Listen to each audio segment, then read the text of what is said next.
गुरु गोविंद दो खड़े काके लागे पाओ, बलहारी गुरु आपने गोविंद दियो बताओ। भगवान भी कहता है कि गुरु का दर्जा तो ईश्वर से भी ऊपर है। तो मेरे गुरु, मेरे मेंटोर संदीप महेश्वरी जी हैं।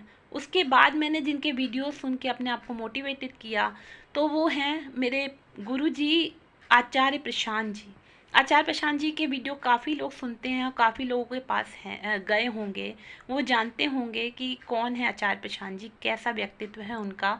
तो मैं कुछ उनके बारे में बताना चाहती हूँ। वो कुछ कड़वे वचन बोलते हैं। कहते हैं ना, गुरु गुरु जो होता है वो अपने हाथ से, जो कुम्हार होता है मटके को शेप देने के लिए अपने हाथ से कठोर वचन या ठोकर मारता है। तो उसी प्रकार अगर आचार्य प्रशांत जी कोई चीज़ ऐसे कड़वे वचन बोलते हैं तो कुछ लोगों को चुभ जाते हैं। जैसे उन्होंने विवाह के विषय में अधिकतर ही बोलते रहते हैं कि ये कैसा आडंबर है, आप घोड़े पे चढ़ के आते हो और वो वहाँ पे सज के खड़ी होती हैं, सब क्या है। और कोई आपको कह रहा है कि आप सुंदर हो, कम सिम कली हो, तो आप उसमें बह जाते हो। तो कितनी सच्ची तो बातें हैं कि ये सब क्या है, पुरुष को क्या चाहिए स्त्री से, हर कोई जानता है, सर्वविदित है स्त्री को पुरुष से क्या चाहिए।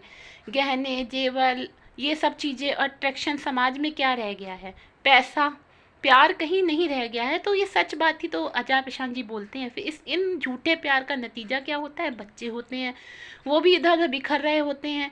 तो आचार्य प्रशांत जी शादी को डिनाई नहीं करते, शादी के लिए मना नहीं करते।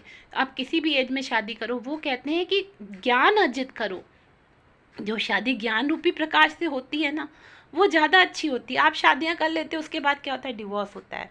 तो आचार्य प्रशांत जी कहते हैं, अगर आप अपने आप को केपेबल समझते हो, अपनी सारी गतिविधियों को करते हुए अगर आप इस लायक हो तो शादी करो। नहीं तो अगर किसी जीव को भी आप बच्चा भी पैदा कर रहे हो, शादी भी कर रहे हो, उसके बाद क्या हो रहा है, बच्चे भी वैसे ही बिखर रहे हैं। आप में कैपेबिलिटी नहीं है एक पिता बनने की, एक बच्चे को संस्कार देने की, फिर आगे चल के वो बच्चे भी सफ़र करते हैं। तो प्रशांत जी की ये बातें तो मुझे बहुत अच्छी लगी। और शादी ब्याह में फालतू पैसा खर्च करना, फिर आप किसी चीज़ की तैयारी कर रहे हो, किसी एग्ज़ाम की तैयारी कर रहे हो, तो 10-12 साल उसमें वेस्ट कर दिए, माँ बाप का पैसा वेस्ट कर दिया, उसका रिजल्ट कोई नहीं निकला। तो आचार्य प्रशांत जी युवाओं को जागरूक करना चाहते हैं कि आप भेड़ चाल के पीछे जा रहे हो, एक ही चीज़ के पीछे लगे हुए हो, ये सोच के आगे बढ़ो कि ये जो काम आप करने जा रहे हो वो ठीक है कि नहीं। एक शादी को लेकर मैं कहती हूँ, आचार्य प्रशांत जी कहते हैं कि अगर शादी में आप पड़े हो तो उसको निभाओ, नहीं निभा सकते तो करने से पहले सोचना चाहिए था कि आप किससे कर रहे हो, क्या वो लड़की मेरे लेवल की है, या उसके विचार मेरे विचारों से मिलते हैं, या शादी के बाद जो जो प्रॉब्लम्स आएंगी हम दोनों मिलके इकट्ठा उसको बदल सकते हैं, तब तो आप शादी करो। शादी करने के बाद प्रॉब्लम्स होती हैं, एक दूसरे को देख के रोते रहते हो, लड़ाई झगड़े होते हैं, डिप्रेशन होता है, और उसमें अगर बच्चा आ गया तो वो भी घिसता पिटता रहता है।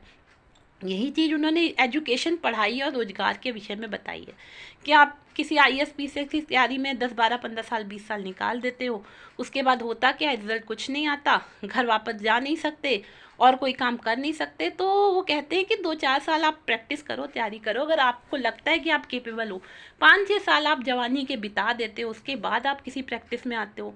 इसी तरह आचार्य प्रशांत जी की एक बात मुझे और बहुत ही ज़्यादा पिंच की कि उन्होंने कहा कि जैसे आप परिस्थितियों को बदल नहीं सकते, किसी परिस्थिति से निकल नहीं सकते। मान लो कि आपके घर में ऐसी कोई प्रॉब्लम है या कोई ऐसी परिस्थिति है जिससे कोई महिला भी है किसी ऐसे रिश्ते में, बंधन में बंधी जहाँ से निकल नहीं सकती, क्योंकि उसे सिक्योरिटी नहीं है, वो कंफर्टेबल जोन में है।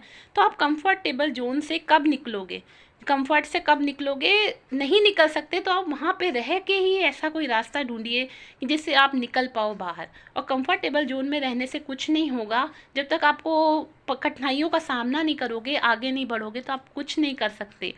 और लोग आपका अगर मजाक उड़ाते हैं, इसका मतलब आप तरक्की की राह पर हो, इसलिए कुछ तो लोग कहेंगे, लोगों का काम है कहना।